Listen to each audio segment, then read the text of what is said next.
नहमदुहु व नुसल्ली अला रसूलिहिल करीम अम्मा बाद फ़ाउज़ बिल्लाहि मिनश शैतानिर रजीम बिस्मिल्लाहिर रहमानिर रहीम कुल्लु नफ्सिन ज़ाइक़तुल मौत व क़ाल तआला फ़ी मक़ामिन आख़र कुल्लु मन अलैहा फ़ान सदक़ल्लाहुल अज़ीम व सदक़ रसूलुहुन नबियुल करीम। मेरे इंतहाई वाजिबुल एहतराम दोस्तों, बुज़ुर्गों, नमाज वाला दुरूद शरीफ तिलावत फरमा लीजिए।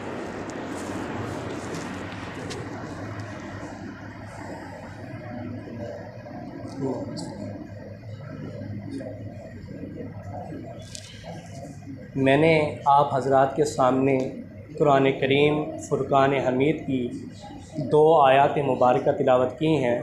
पहली आयत सूरह आल इमरान से, दूसरी आयत सूरत रहमान से।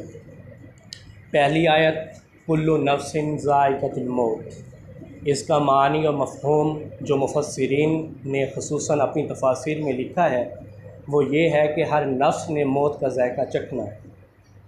यहाँ ये जो नफ्स का लफ्ज़ आया है ये सिर्फ़ इंसान के साथ ख़ास नहीं है, बल्कि हर उस चीज़ और हर उस शय के साथ ये ख़ास है जिसके अंदर अल्लाह रब्बुल इज़्ज़त ने रूह डाली, चाहे वो इंसान हो, चाहे वो जानवर हो, चाहे वो चरिंद परिंद हो या कीड़े मकोड़े। यानी जिस चीज़ के अंदर अल्लाह रब्बुल इज़्ज़त ने रूह डाली है उसे एक न एक दिन मौत आनी है। और मौत ऐसी अटल हकीकत है जिसका वक्त भी मुकर्रर है, जिसकी जगह भी मुकर्रर है। इसके एक लम्हा, एक मिनट, एक सेकंड में भी फ़र्क नहीं आता। ये अपने वक्त पर आएगी, अपने लम्हे में भी आएगी, और जो जगह इंसान के लिए मुकर्रर है उसी जगह पर ये आकर रहेगी। मैं इस पर आपको एक वाक़या सुनाता हूँ। इमाम गज़ाली रहमतुल्लाह ने अपनी किताब इहया उलूम में लिखा है कि हज़रत सुलेमान अलैहिस्सलाम, जिनका नाम आपने सुना होगा, जिनको हर चीज़ पर हुकूमत हासिल थी, यहाँ तक कि हवाओं पर भी उनको हुकूमत थी। वो अपनी मजलिस में बैठे हुए थे जैसे हम बैठे हुए हैं, वो भी अपने तख्त पर बैठे हुए थे। मजलिस जारी थी, बातचीत हो रही थी। तो इतने में एक अजनबी शख्स आया, वो आकर मजलिस के कोने में बैठ गया। और जो हज़रत सुलेमान अलैहिस्सलाम की मजलिस में रफ़क़ा बैठे हुए थे और जो बिल्कुल उनके पास बैठे हुए थे, वो शख्स उनको बार बार देख रहा था, घूर रहा था। तो चुनाचे जब मजलिस बर्खास्त हुई, हर लोग अपने घरों को चले गए, तो वो जो पास बैठा हुआ था उसने हज़रत सुलेमान अलैहिस्सलाम से पूछा कि वो शख्स जो फ़लाँ कोने में बैठा हुआ है वो मुझे बार बार देख रहा है, पता नहीं क्यों देख रहा है। तो हज़रत सुलेमान अलैहिस्सलाम ने उससे कहा कि वो मालकुल मौत हैं, यानी इज़राइल अलैहिस्सलाम है। तो वो शख्स डर गया। उसने महसूस किया कि हो सकता है जो ये मुझे बार बार देख रहा है कहीं मेरी रूह कब्ज़ करने के लिए ना आया हो। तो हज़रत सुलेमान अलैहिस्सलाम ने उसकी तरफ जब देखा तो उससे पूछा, तू चाहता क्या है? उसने कहा कि आप हवाओं को हुक्म दें कि मुझे हिंदुस्तान के आखिरी कोने में छोड़ा। तो हज़रत सुलेमान अलैहिस्सलाम ने हवाओं को हुक्म दिया जो उस वक्त फ़लस्तीन और शाम में बैठे हुए थे, तो हवाओं में मिनटों सेकंडों में उसे हिंदुस्तान के आखिरी कोने में छोड़ दिया। तो कुछ देर बाद मलकुल मौत हज़रत सुलेमान अलैहिस्सलाम की खिदमत में वापस आए और हज़रत सुलेमान अलैहिस्सलाम ने उनसे पूछा, हाँ भैया, आप मेरे पास जो आदमी बैठा हुआ था उसे बार बार क्यों देख रहे थे? उन्होंने कहा, भी वो शख्स आपकी मजलिस में बैठा हुआ था तो वो मैं हैरान था कि अल्लाह ने मुझे हुक्म दिया है कि उसकी रूह तूने हिंदुस्तान के फ़लाँ इलाके में कब्ज़ करनी है, और वो आपके पास फ़लस्तीन में बैठा हुआ है। तो मैं हैरान था कि ये हिंदुस्तान कैसे पहुँचे, मगर आपने तो मेरा मसला ही हल कर दिया। तो अभी मैं उसकी रूह कब्ज़ करके आता हूँ। तो यहाँ से पता ये चला कि हमारा जो वक्त मुकर्रर है, जो जगह मुकर्रर है, हमारी मौत वहीं आनी। ऐसे सैकड़ों वाक़यात हैं। एक शख्स यहाँ बैठा होता है, दूसरे दिन पता चलता है कि फ़लाँ शख्स की लाहौर में डेथ हो गई। तो कैसे हुई? फ़लाँ मजबूरी हुई जी, वो लाहौर गया हुआ था तो रास्ते में जी एक्सीडेंट हो गया, मर गया। मसला ये है कि असल में उसका वक्त मुकर्रर था, उसकी जगह भी मुकर्रर थी कि फ़लाँ चौक में उसे मौत आनी। इसी तरह यहाँ हम जो अब हाज़िर हुए हैं वो इसाले सवाब के लिए हाज़िर हुए हैं। ये जो इसाले इसाब इसाले सवाब का जो मसला है ये बहुत अहम मसला है, बहुत ही अहम मसला है। इसाल ये अरबी ज़ुबान का लफ्ज़ है जिसके माना है पहुँचाना, आगे पहुँचाना, और सवाब हो तो आप अच्छी तरह से समझते हैं सवाब किसे कहते हैं। तो अब इसाले सवाब, इन दोनों का माना यह हुआ कि सवाब को पहुंचा देना, यानी हमने जो नेक अमल किया है, हमने जो नफली अमल किया है, उसका सवाब अल्लाह रब्बुल इज़्ज़त मरहूम तक पहुंचा दे, इसे इसाले सवाब कहते हैं। अब यहाँ आप एक और बात भी समझ लें, नुक्ते की बात आपको बताता चलूँ कि ये जो इसाले सवाब है, आपके सामने आपको पता है कि अल्लाह रब्बुल इज़्ज़त ने कमो बेश 1,24,000 अम्बिया अलैहिस्सलाम को इस दुनिया में भेजा है, पता है ना आप सबको। और हर नबी ने अपने मुताबिक जो अल्लाह ने उन्हें अहकामात दिए, जो किताबें दी, उसके मुताबिक उसने आगे उसकी तालीम दी। तो इसी तरह से ये जो इसाले सवाब है ये पिछली उम्मतों में नहीं था, ये इसाले सवाब जो है ये पिछली उम्मतों में नहीं था, ये इसाले सवाब सिर्फ़ इस उम्मत के लिए ख़ास है। ये अल्लाह रब्बुल इज़्ज़त की बहुत बड़ी हमारे ऊपर शफ़क़त है, ये हमारा मकाम है उम्मत मुहम्मदिया, हम उम्मत मुहम्मदिया में से हैं, ये हमारा एक मकाम है। अल्लाह ने इसाले सवाब सिर्फ़ इस उम्मत के लिए ख़ास किया है कि जब मेरा ये प्यारा बंदा दुनिया से आखिरत की तरफ मुंतकिल हो और इसके जो पीछे वरसा हैं वो इसके लिए जब नेक आमाल करें तो उसका सवाब इस तक पहुंचता रहे, इसके लिए अल्लाह रब्बुल इज़्ज़त ने उसके नाम अमाल को खुला छोड़ दिया। ये सिर्फ़ इस उम्मत की खसूसियत है, पिछली किसी उम्मत में भी इसाले सवाब बिल्कुल भी नहीं था। इस पर हमें अल्लाह रब्बुल इज़्ज़त का शुक्र अदा करना चाहिए, और साथ साथ हमें अपने अकरबा, अपने आबा व अजदाद, अपने जो हमारे बच्चे गुज़र चुके हैं, हमारे वालिदैन रिश्तेदार गुज़र चुके हैं, उन्हें अपनी दुआओं में अपने जो हम नेक आमाल करें उसका सवाब उन तक पहुँचाने की कोशिश करनी चाहिए, ताकि ये जो इसाले सवाब है इसका जो मकाम है उससे हम सही तौर पर वाकिफ़ हो सकें।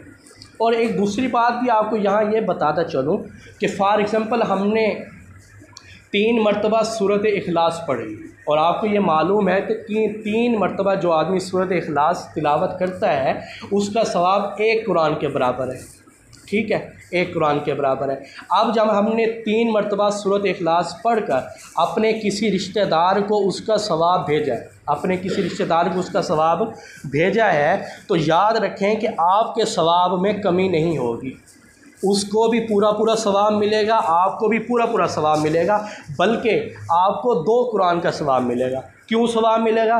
क्योंकि आपने उस पर एहसान किया है, उसको आपके सवाब की ज़रूरत थी, उसको आपके सवाब की क्या थी, ज़रूरत थी, आपने उस पर रहम किया, आपने उसको सवाब पहुंचाया, अल्लाह पाक ने शफ़क़त करते हुए उसको भी उसका सवाब पहुंचा दिया, और आपको उसका एक नहीं बल्कि डबल, बल्कि 2 गुना आपको उसका सवाब अता फ़रमा दिया। इसलिए इस चीज़ की कोशिश करें कि ज़्यादा से ज़्यादा आपसे जितना भी हो सके अपने अक़रबा को अपनी दुआओं में याद रखने की कोशिश करें।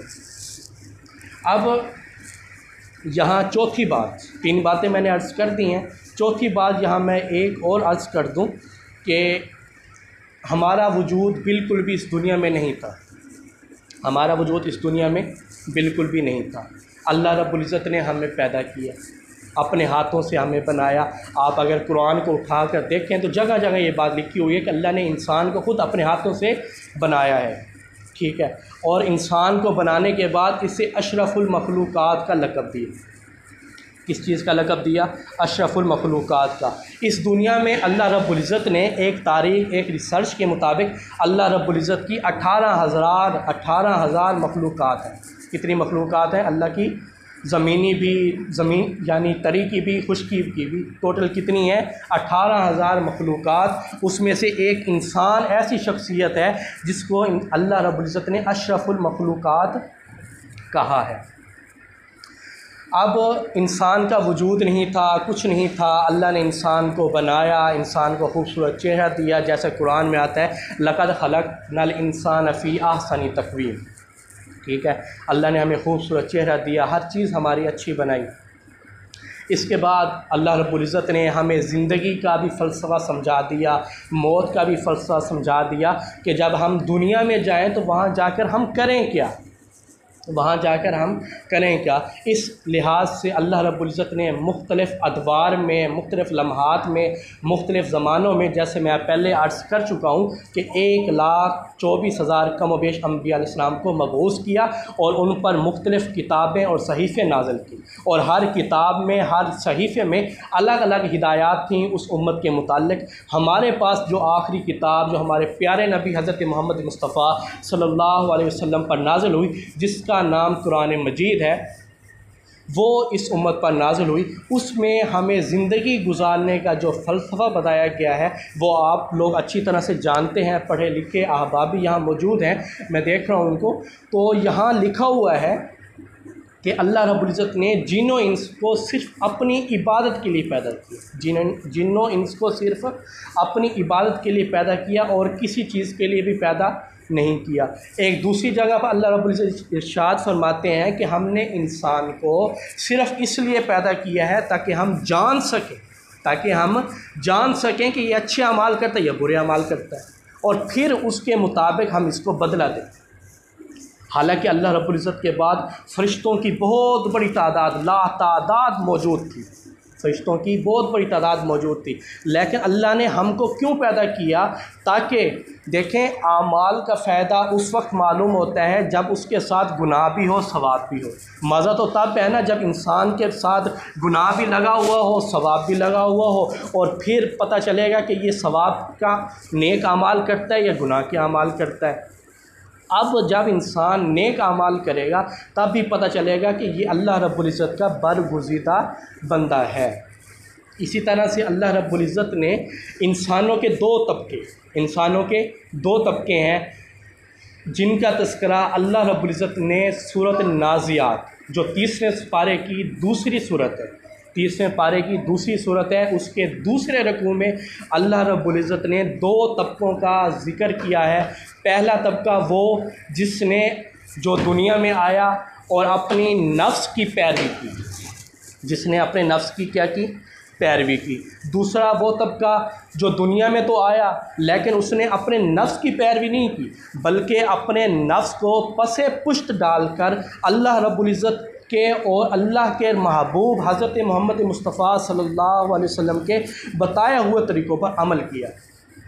अब इन दोनों तबकों, जो पहला तबका है सरकश जिसने अपने नफ्स की इताअत की, दूसरा तबका जिसने अपने नफ्स को छोड़कर अल्लाह की इताअत की, इन दोनों के बारे में अल्लाह रब्बुल इज़्ज़त ने सूरत नाज़ियात में इरशाद फरमा दिया, जिसने अपने नफ्स की इताअत की उसका ठिकाना जहन्नम है। जिसने अपने नफ्स की इताअत नहीं की बल्कि अपने नफ्स की इताअत को पसे पुश्त डालकर अल्लाह की इताअत की, उसका ठिकाना क्या है? जन्नत है, उसका ठिकाना जन्नत है। अब इस पर मैं आपको एक वाक़या जो मुफस्सिरीन ने अपनी तफासीर में नकल किया है, हारून रशीद का, जिसका नाम आपने सुना होगा, बहुत बड़ा बादशाह था, अल्लाह वाला था, उलमा, मुफस्सिरीन, मुहक्किकीन का कदरदान था, उलमा की बहुत कदर किया करता था। उसने एक कानून बना रखा था कि सुबह सुबह जो उलमा, मुफस्सिरीन, मुफ्तियान कराम, मुहक्किकीन हज़रात हैं वो उसकी बारगाह में आएँ, यानी उसकी दरबार में आएँ, वहाँ आकर किसी न किसी मसले पर बहस करें, मुज़ाकरा करें, और जब उनका मुज़ाकरा हो जाए, एक की बात दूसरा, दूसरे की तीसरा, तीसरे की चौथा, इसी तरह जब मुज़ाकरा हो जाए तो वो उन मसाइल को लेकर दुनिया में फैल जाएँ, यानी गली महल्लों में फैल जाएँ और लोगों को कुरान और हदीस की तालीमात दें ताकि वो कुरान और हदीस पर अमल करें। चुनाचे ऐसा ही हुआ, चलता रहा, उलमा आते रहे, मुज़ाकरे होते रहे, फिर वो जाते लोगों को बताते। अब उस बादशाह की ख़ास बात ये थी कि उसने जो उलमा उसकी मजलिस में थे ना, उनके जो अखराजात थे, घरेलू अखराजात या बहर के, वो उसने अपने ज़िम्मे लिए हुए थे। यानी सारा दिन आप लोग कुरान और हदीस की तालीम दूसरों को देंगे तो आपके जो अखराजात होंगे वो मैं अपने ऊपर लेता हूँ। चुनाचे मामला चलता रहा। चंद सालों बाद उलमा बैठे हुए थे, कुर्सियों पर बैठे हुए थे, बादशाह अपने तख्त पर बैठा हुआ था, तो उसने अचानक ही उलमा, मुफस्सिरीन, मुहक्किकीन को मुखातब करते हुए कहा कि मैं आपसे एक सवाल करता हूँ। तो उलमा ने कहा जी करिए। तो हारून रशीद ने कहा कि आप ये बताइए कि मैं जन्नती हूँ या जहन्नमी हूँ। अब आप ये बताइए इस सवाल का जवाब कौन दे सकता है? ये तो गैब का सवाल है, इसका जवाब तो सिर्फ अल्लाह के पास है। हम किसी को ना जहन्नमी कह सकते हैं ना जन्नती कह सकते हैं। तो उलमा ने भी यही बात की, भी हम कैसे कह दें आप जन्नती हैं जहन्नमी हैं, इसका इल्म तो अल्लाह के पास है। उसने कहा नहीं, आपने इसका जवाब देना है, चाहे कुछ हो जाए, आपको दरबार से बाहर जाने की इजाज़त नहीं है जब तक आप मेरे सवाल का जवाब नहीं देंगे, चाहे आपकी मौत ही क्यों ना वाक़ई हो जाए। उलमा बहुत परेशान हुए। तो कुछ देर बाद मजलिस में एक 13 साला बच्चा बैठा हुआ था, वो खड़ा हुआ, उसने कहा बादशाह सलामत, अगर जान की अमान हो तो मैं आपके सवाल का जवाब दे सकता हूँ। तो बादशाह ने कहा जी बताइए। तो उसने कहा भी देखें, सवाल आपका है, जवाब मैंने देना है, आप नीचे हैं, मुझे अपने तख्त पर बिठाएं। बादशाह ने कहा हाँ भी ज़ाहिर सी बात है, सवाल तो मैंने ही करना है, चलें आएँ, आपका भी एक मकाम है, आप भी तो आलिम हैं, आएँ मेरे तख्त पर बैठ जाएं। चुनाचे बादशाह जो थे वो नीचे आ गए और जो वो 13 साला बच्चा था वो तख्त पर बैठ गया। तख्त पर बैठने के बाद उसने कहा हाँ अब बताइए आपका क्या सवाल है। चुनाचे बादशाह ने दोबारा वही सवाल दोहरा दिया कि मुझे ये बताओ कि मैं जन्नती हूँ या जहन्नमी हूँ।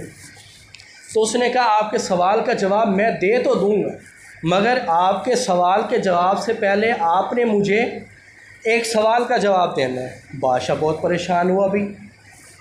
उसने कहा चलो पूछो क्या सवाल है। उसने कहा ये बताएं कि आपकी ज़िंदगी में कोई ऐसा मौका आया है कि आप किसी गुनाह पर कादिर हो, आप किसी गुनाह के करने पर कादिर हो, मगर आपने अल्लाह के खौफ से वो गुनाह करना छोड़ दिया।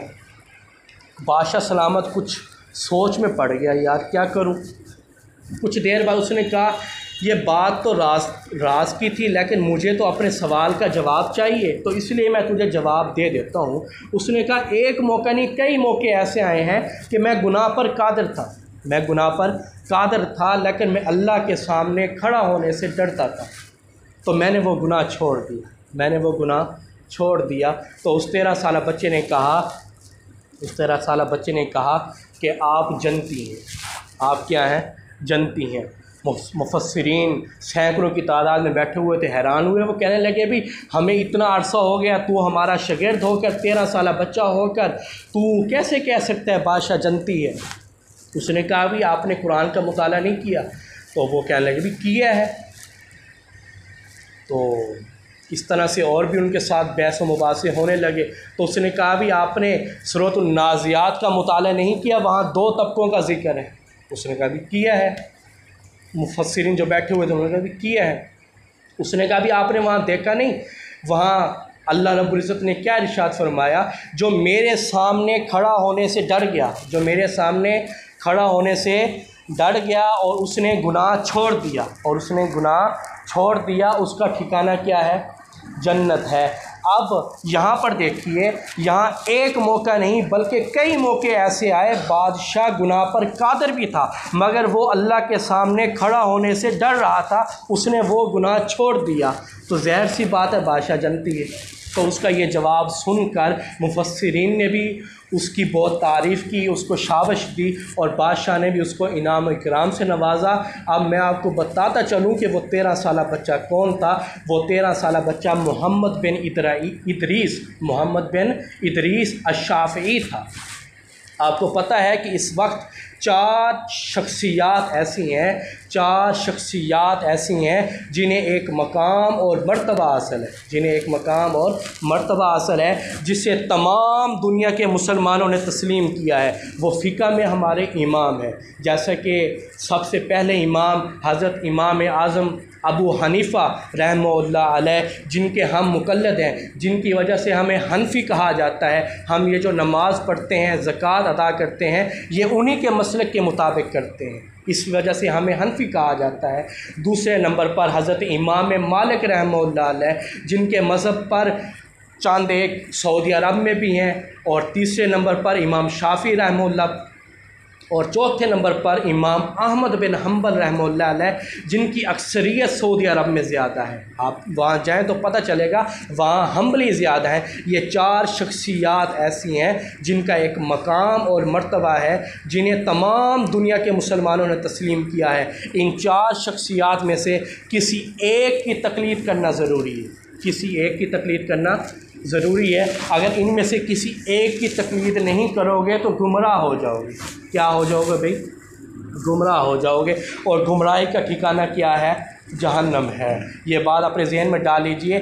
4 मसालिक हैं। कितने मसालिक हैं भाई? 4 मसालिक हैं। हनफी, मालकी, शाफ़ी, हम्बली। इनमें से किसी एक की तकलीद करना ज़रूरी है। 3 चीज़ें ऐसी हैं, कुरान, सुन्नत, इजमाए उम्मत। कुरान, सुन्नत, इजमाए उम्मत। यानी सबसे पहला जो मसला तलाश किया जाएगा वो कुरान में तलाश किया जाएगा। अगर कुरान से हमें वो मसला नहीं मिलेगा तो हम वो मसला कहाँ तलाश करेंगे? सुन्नत में। सुन्नत कहते हैं हदीस को, हदीस में तलाश करेंगे। अगर वो मसला हमें सुन्नत यानी हदीस में नहीं मिलेगा, फिर वो मसला हम कहाँ तलाश करेंगे? इजमाए उम्मत में। इजमाए उम्मत कौन सा मोतबर है? सहाबा कराम का। इजमाए उम्मत कौन सा मोतबर है? सहाबा कराम का। सहाबा कराम के बाद उनके जो मुक़ल्लिदीन हैं उनका मोतबर होगा, यानी ताबईन का। उनका कौन? सहाबा कराम के बाद ताबईन का, उनके बाद तबा ताबईन का। अब ये जो 4 मुक़ल्लिदीन, ये जो 4 मसालिक हैं, हनफी, मालकी, शाफ़ी और हम्बली, इन पर इजमा हो चुका है। इन पर क्या हो चुका है? इजमा हो चुका है कि इनमें से किसी एक मसलक की तकलीद करना ज़रूरी है। जैसे हम हनफी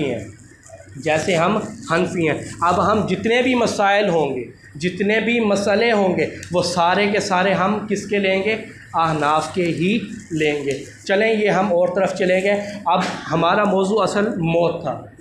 मौत की तरफ हम दोबारा आते हैं। मलका ज़ुबैदा का नाम आपने सुना होगा।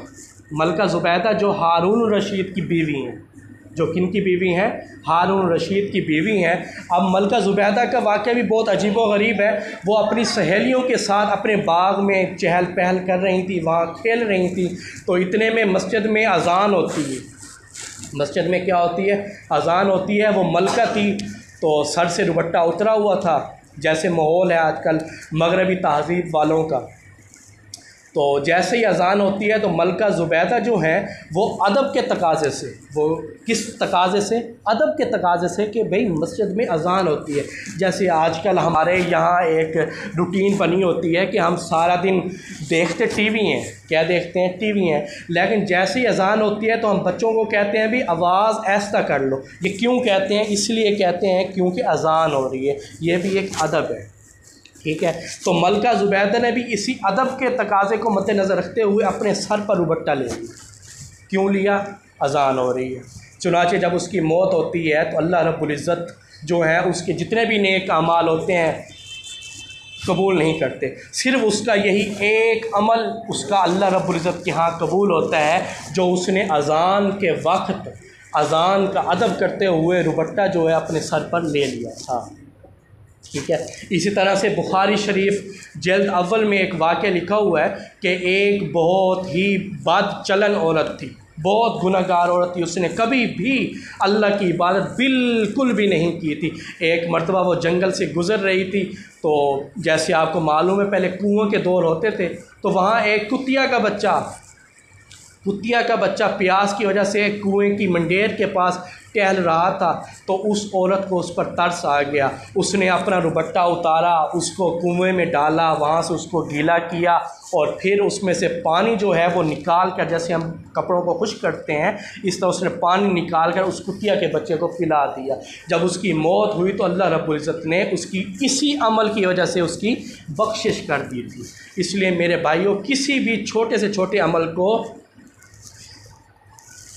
छोटा नहीं समझना चाहिए, बल्कि हो सकता है वही हमारा छोटा अमल बड़ा बन जाए और उसकी वजह से हमारी क्या हो जाए? बख्शिश हो जाए। इसी तरह से बुखारी शरीफ में इसी वाक़े के साथ एक और वाक़या भी लिखा हुआ है। एक औरत बहुत ही नेक थी, एक औरत बहुत नेक थी। उसने ऐसे समझ लें कभी ज़िंदगी में कोई गुनाह किया ही नहीं था, मगर एक मर्तबा उसने अपनी बिल्ली, उसके घर में एक पालतू बिल्ली थी, पालतू बिल्ली, उसने उसको बांध दिया था। उसने उसको क्या कर दिया था? बांध दिया था। पता नहीं वो बिल्ली बेचारी कितने दिन बांधी रही। वो औरत कहीं अपने मेके चली गई, पेके जो है अपने रिश्तेदारों के यहाँ चली गई, तो वापस आए तो वो बिल्ली मर चुकी थी। वो बिल्ली मर चुकी थी। वो भी तो भाई अल्लाह की मखलूक है, वो बिल्ली मर चुकी थी। चुनाचे जब उस औरत की मौत हुई तो अल्लाह रब्बुल इज़्ज़त ने उसके सारे नेक अमल ज़ाय कर दिए, उसके सारे नेक अमल ज़ाय कर दिए कि तूने मेरी एक मखलूक पर रहम नहीं किया। वो भी तो अल्लाह की मखलूक है, उसको भी तो प्यास लगती है, तूने उसको बांध दिया। इसलिए मेरे भाइयों, किसी भी जानदार चीज़ को तकलीफ़ ना पहुँचाओ। हाँ, जो मूज़ी चीज़ें हैं जैसे बिच्छू है, सांप है, जिन चीज़ों के बारे में कुरान और हदीस में अहकामात आए हैं कि इनको मार दो, तो आप उनको मार सकते हो। उलमा आपके पास मौजूद हैं, इस वक्त कसरत के साथ आपके पास उलमा मौजूद हैं। ये अब आपकी ज़िम्मेदारी है कि आप उलमा के पास जाएं, उनसे मसाइल पूछें कि इस चीज़ को मारना जायज़ है, इस चीज़ को मारना जायज़ नहीं है, उस पर अमल करें। अगर आप ऐसा नहीं करेंगे, हो सकता है कि हमारे किसी अमल की वजह से हमारी पकड़ हो जाए। ये भी हो सकता है कि हमारी किसी अमल की वजह से हमारी बख्शिश हो जाए। अब आपको एक वाक़या अर्ज़ करके अपनी बात को मुकम्मल करूं। जो अरसलान बिन अख्तर मेमन कराची के हैं, उन्होंने अपनी किताब अज़ाब कब्र एल्बम, ये किताब का नाम है, उसके सफ़ा नंबर 50 पर वो एक वाक़या लिखते हैं। हज़रत दाऊद अलैहिस्सलाम ने एक गार में देखा कि एक अज़ीमुल खल्क़त इंसान वहाँ लेटे हुए हैं। चुनाचे और उनके पास एक पत्थर भी पड़ा हुआ है, वहाँ लिखा हुआ है कि मैं 2 सितम बादशाह हूँ। ये उस बादशाह का लक़ब था, 2 सितम। मैं 2 सितम बादशाह हूँ। मैंने 1000 साल तक हुकूमत की है, 1000 साल तक हुकूमत की है, 1000 शहर फ़तह किए हैं, 1000 लश्करों को फ़तह किया, 1000 साल तक हुकूमत। ये तारीख़ की बात बता रहा हूँ आपको। 1000 साल तक हुकूमत की, 1000 शहर फ़तह किए, 1000 लश्करों को शिकस्त दी, मगर मेरा अंजाम क्या है? मौत है। मेरा बिछौना मट्टी है, मेरा तकिया पत्थर है। इसलिए जो भी मुझे देखे वो दुनिया के धोखे में ना आए। इसलिए मेरे भाइयों, आपने देख लिया बादशाह ने कितने 100 साल, 1000 साल हुकूमत की है, कितने शहरों को फ़तह किया, लश्करों को फ़तह किया, मगर अंजाम फिर भी क्या है? मौत है। मौत एक अटल हकीकत है। ये जो मौत है ना, मौत, इसका कोई भी इनकारी नहीं है। ज़ालिम है, मज़लूम है, काफिर है, मुशरिक है, मुल्हिद है, मुसलमान है, जो भी है, उसने कभी भी इसका इनकार नहीं किया और ना ही वो इसका इनकार करेगा। ये वह चीज़ है जिसने आकर ही रहना है। तो मेरे भाइयों, जब इस चीज़ ने आकर ही रहना है तो फिर हम इसकी तैयारी क्यों नहीं करते? हमें इसकी तैयारी की अशद ज़रूरत है, बहुत ज़रूरत है। मौत के बाद की ज़िंदगी बहुत मुश्किल है भाइयों।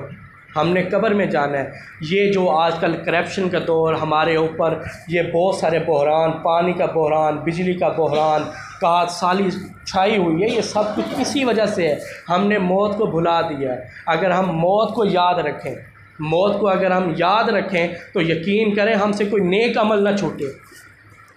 ये सिर्फ मौत को भुलाने की वजह से हम लोगों ने नमाज को छोड़ रखा है। अगर हमें मौत याद होगा, हम नमाज को ना छोड़ें।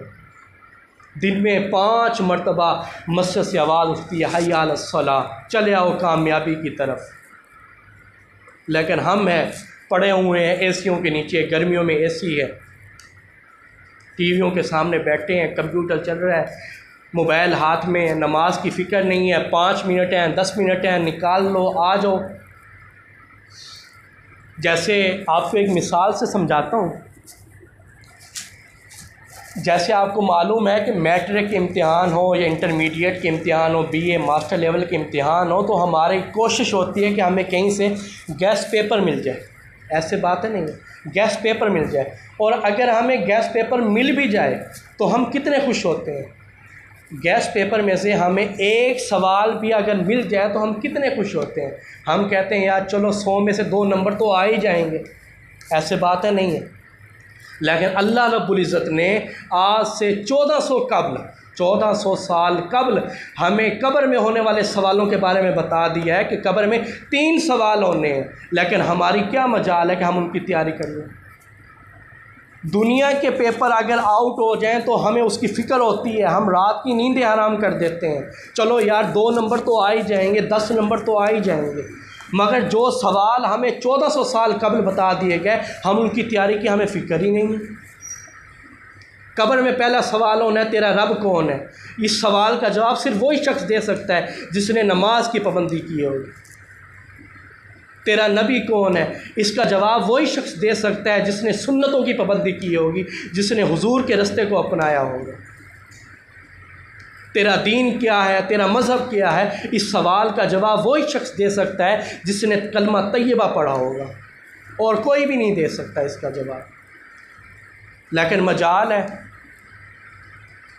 बस वही है, कभी कभार हमने जुमे वाले दिन जुम्मा पढ़ लिया, वो भी अगर नसीब में है तो, वरना जुम्मा तो दूर की बात, ईद की नमाज भी हमें नसीब नहीं होती। क्या है, बस यही है जी, बस कोई खैर है, देखी जाएगी।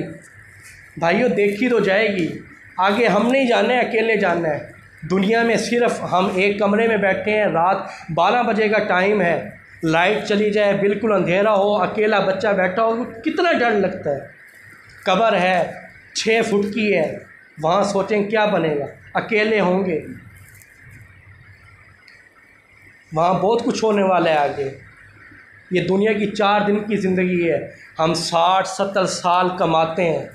यहाँ आपको मज़े की बात बताऊँ, 60-70 साल हम माल और दौलत जमा करने में लगाते हैं। कितने साल? हदीस के मुताबिक इंसान की औसत उम्र 50 से 60 साल है, ठीक है। तो हम 60 साल कमाते हैं, लेकिन मरने के फ़ौरन बाद ही जो हम माल जमा करते हैं वो दूसरों के हाथों में चला जाता है। जो तिजोरियाँ हम माल और दौलत से भर देते हैं उसकी चाबियाँ दूसरों की जेबों में चली जाती हैं। और तो और तुम्हारे जिस्म से कपड़े भी नहीं उतारे जाते, उसे भी कैंची से फाड़ दिया जाता है। कितने अफसोस की बात। जिस औलाद के लिए हम 50 साल कमाते हैं वो औलाद उस बाप का कुर्ता घर में रखना गवारा नहीं करती। जैसे ही जिस्म से उतरा, मौलवी साहब ये लेकर किसी गरीब को दे दीजिएगा। क्यों भाई? डर लगता है। कमाल है भाई। अभी बाप की मट्टी, बाप की कब्र की मट्टी खुश्क नहीं होती, बाप की चारपाई मौलवी के घर भेज दी जाती है, मौलवी साहब इसको अपने इस्तेमाल में ले लें। मौलवी सवाल करते हैं भी क्या हुआ, आपको ज़रूरत नहीं है? भाई ज़रूरत तो हमें है, मगर इस पर अम्मा जी की, अब्बा जी की, भाई की डेथ हुई थी, हमें डर लगता है इससे। कितने अफसोस की बात है। बाप का माल रखना भी गवारा है, बाप का माल भी जेब में, बाप की कोठी भी जेब में, सब कुछ है, बाप का बैंक बैलेंस भी अपने पास है, मगर बाप की चारपाई घर में रखना गवारा नहीं। बाप जिस प्लेट में खाना खाता है वो प्लेट भी मौलवी के यहाँ, किसी गरीब के यहाँ। बाप जिस गिलास में पानी पीता है वो भी गरीब के यहाँ। अरे भाई बाप की निशानी को रख लो, नहीं रखते। कोठी है, वहाँ रह रहे हैं, वहाँ डर नहीं लगता, बस बाप की चारपाई से डर लगता है। अब्बा जी की यहाँ डेथ हुई थी, भाई की यहाँ डेथ हुई थी, भाई डर लगता है। इसलिए याद रखो, कब्र में आपने अकेले जाना है। ठीक है, कमाओ बच्चों के लिए, कमाना भी अच्छी बात है, लेकिन अपनी आखिरत की फ़िक्र पीछे न डालो, अपनी आखिरत की फ़िक्र लेकर चलो। हमने भी बाप बनना है, इसलिए आपको बता रहा हूँ। आप में से कुछ नौजवान भी बैठे हैं, कुछ बूढ़े भी बैठे हैं, दोनों को नसीहतें हैं, ख़ुद को भी नसीहत कर रहा हूँ। अपनी फ़िक्र करो, हर शख्स अपना जवाब दे, अपनी कब्र में खुद ही जानना है। ना बाप बेटे की कब्र में जाएगा, ना बेटा बाप की कब्र में जाएगा, ना बेटी माँ की कब्र में जाएगी, ना माँ बेटी की कब्र में जाएगी। हर एक ने अपना जवाब देना है। यहाँ दुनिया में कोई मुसीबत आती है तो हम किसको पुकारते हैं? बाप को कहते हैं ना, अब्बा जी केस हो गया, ज़रा देख लीजिएगा, वकील कर लें, वहाँ कौन देखेगा? इसलिए इन चीज़ों को मद्देनज़र रखते हुए हमें अपनी आखिरत की फ़िक्र करनी चाहिए। अल्लाह रब्बुल इज़्ज़त से दुआ है कि जो कुछ हमने कहा सुना उस पर अल्लाह रब्बुल इज़्ज़त हमें अमल की तौफ़ीक़ अता फ़रमाए, और इसका जो सवाब है वो अल्लाह रब्बुल इज़्ज़त मरहुमा के एसाले सवाब मरहुमा को इसका सवाब पहुँचाए। मरहूम इनके वालिद साहब की कब्र को अल्लाह पाक जन्नत का बाग बनाए, उनकी कब्रों पर करोड़ों रहमत अल्लाह पाक नाज़िल फरमाए, और अल्लाह रब्बुल इज़्ज़त इन्हें ज़्यादा से ज़्यादा नेक अमाल करने की और उनके लिए सावे सवाब पहुँचाने की तौफ़ीक़ अता फ़रमाए। व आखिर दावाना अनिल हम्दुलिल्लाहि रब्बिल आलमीन।